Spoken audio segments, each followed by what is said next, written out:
Assalamualaikum warahmatullahi wabarakatuh. Halo anak-anak, kembali lagi dengan pembelajaran Mathematics is Fun.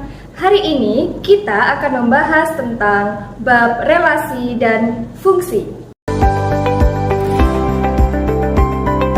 Assalamualaikum warahmatullahi wabarakatuh. Waalaikumsalam warahmatullahi wabarakatuh. Bagaimana kabarnya hari ini? Baik. Ada yang tidak masuk? Apa? Keterangannya apa? Sakit, izin? Sakit. Kita doakan semoga teman kita yang sedang sakit hari ini senantiasa diberikan kesembuhan. Ketua kelasnya? Siapa? Saya. Ya, Mas Ridho dipimpin doa dulu nak. Sebelum mulai pembelajaran, alangkah baiknya kita berdoa. Doa mulai. Doa selesai. Oke, kita tepuk semangat dulu kalau gitu ya. Kalau Bani bilang tepuk satu, berarti tepuknya satu kali. Kalau Bani bilang tepuk dua, berarti tepuknya dua kali. Kalau tepuk tiga, berarti tepuknya tiga kali. Tepuk satu, dua, tiga. Tepuk semangat, semangat. Nah, sudah ya. Hari ini Bu Adi akan mempelajari tentang fungsi.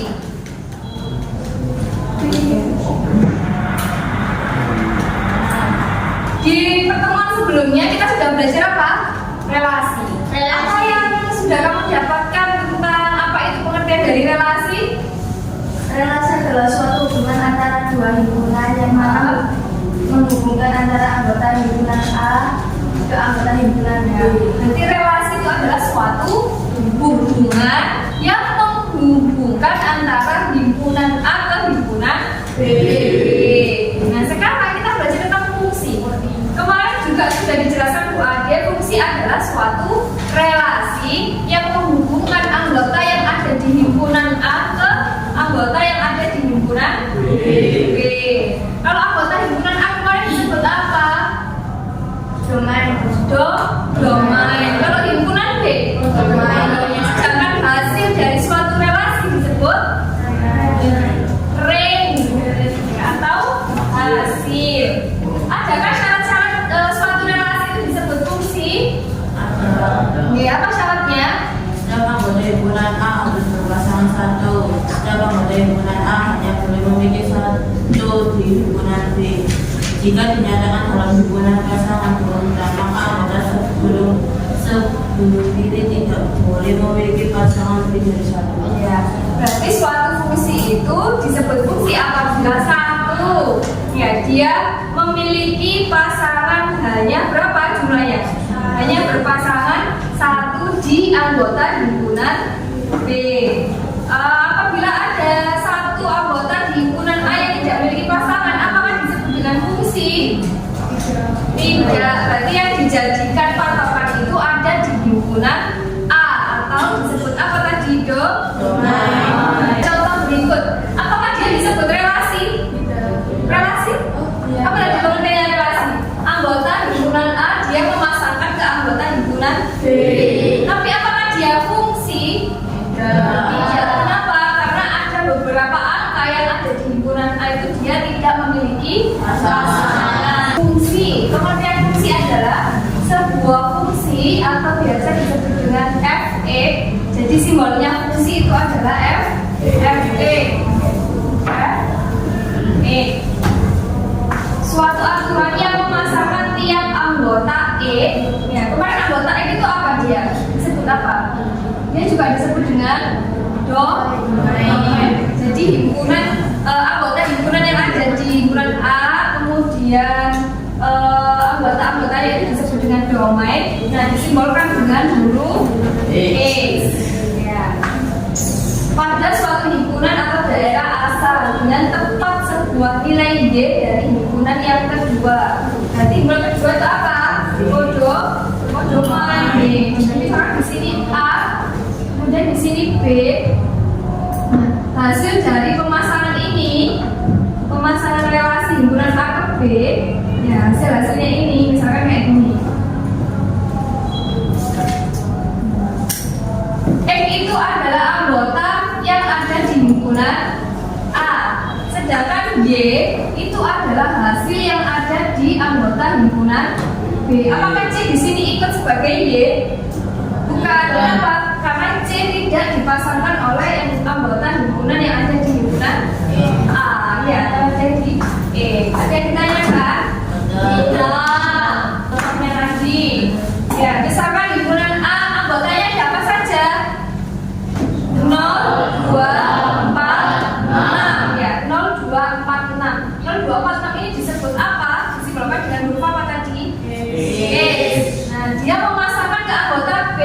Mana aja anggota yang dipasangkan oleh A? 1, 2, dan 5. Berarti 5 ini yang disebut hasil.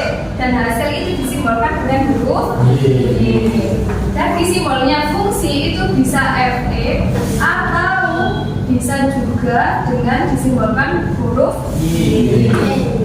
Oke ya, hari ini kita belajar tentang cara menyajikan fungsi. Ada berapa? Coba lihat di bukunya masing-masing. LKS tentang fungsi. Bagaimana cara menyajikan fungsi? Yang pertama, Mas Rizky, fungsi itu bisa dinyatakan dalam bentuk apa? Diagram panah. Apa?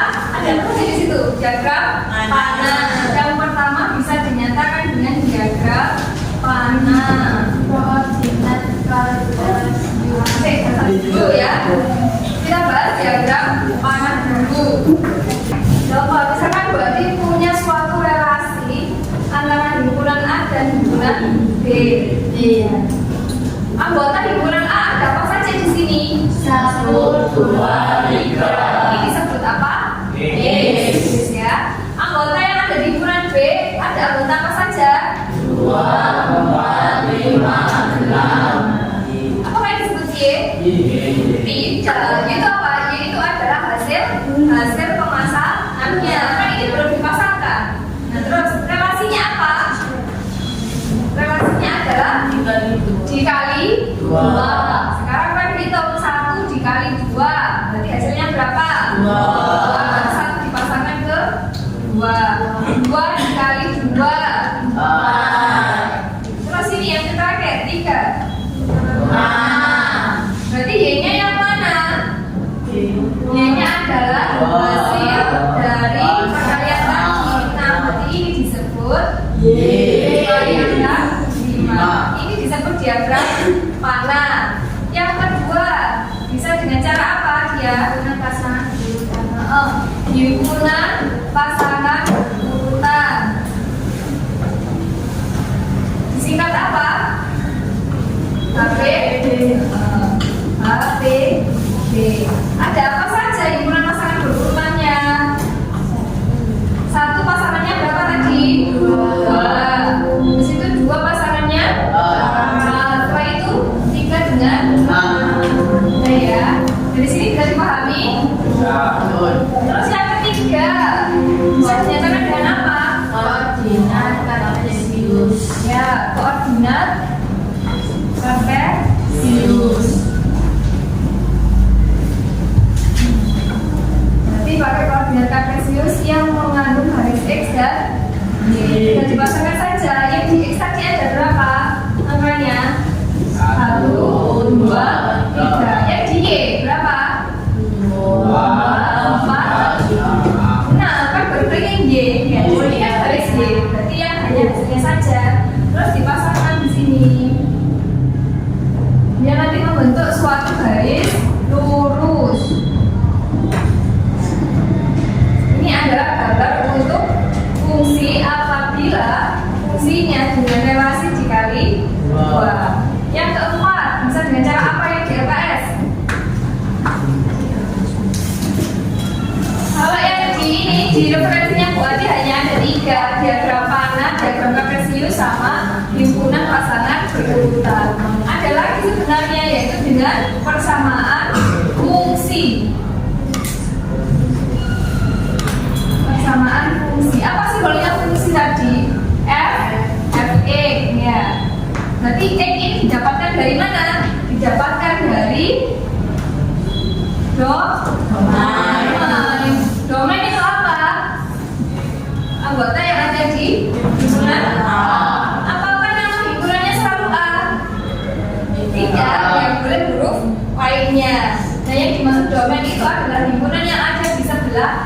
kiri, di sebelah kiri. Berarti X-nya itu angkanya ada di sebelah kiri semua. Contoh F sama dengan apa tadi contohnya di sini? Dikali 2. Berarti kan 2 X. Ya. Rasa dari sini. Ya. Dari mana 2 X? Ya, karena relasinya adalah dikali 2. Wah, misalkan dikali 3 berarti di sini 3 X.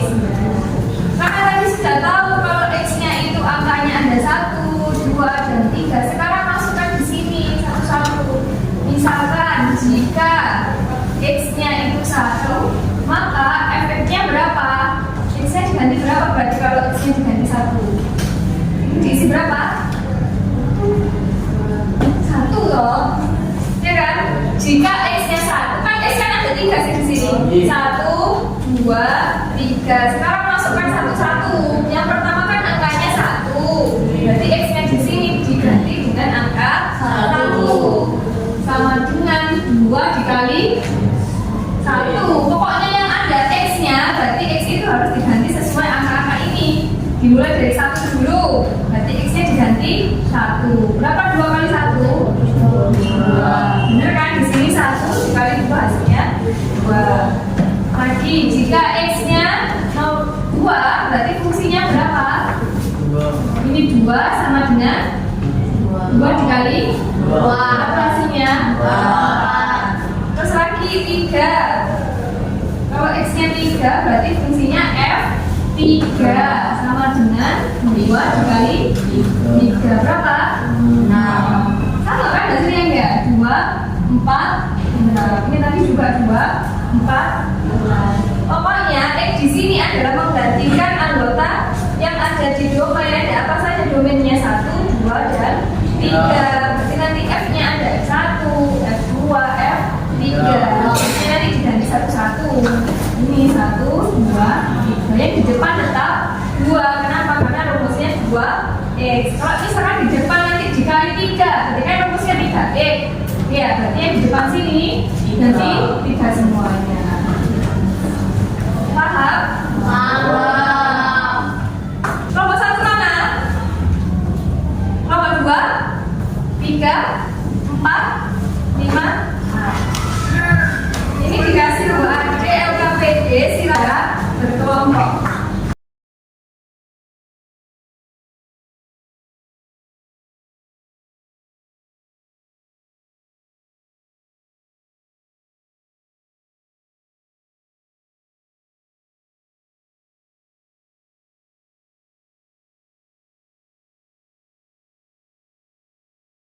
Sudah ya? Oke, sudah selesai semuanya. Nah, apa yang bisa kita simpulkan tentang LKPD sudah kalian kerjakan? Bahwa fungsi adalah Relasi yang masing-masing anggota himpunan daerah satuan 1 himpunan daerah lainnya. betul, berarti suatu relasi yang menghubungkan antara anggota di himpunan A ke anggota di himpunan B. Jadi anggota yang ada di himpunan A itu dia harus berpasangan. Terus ketika kalian mengerjakan LKPD, ada yang diminta untuk menjelaskan apa itu pengertian dari korespondensi satu-satu. Apa bedanya fungsi dengan korespondensi satu-satu?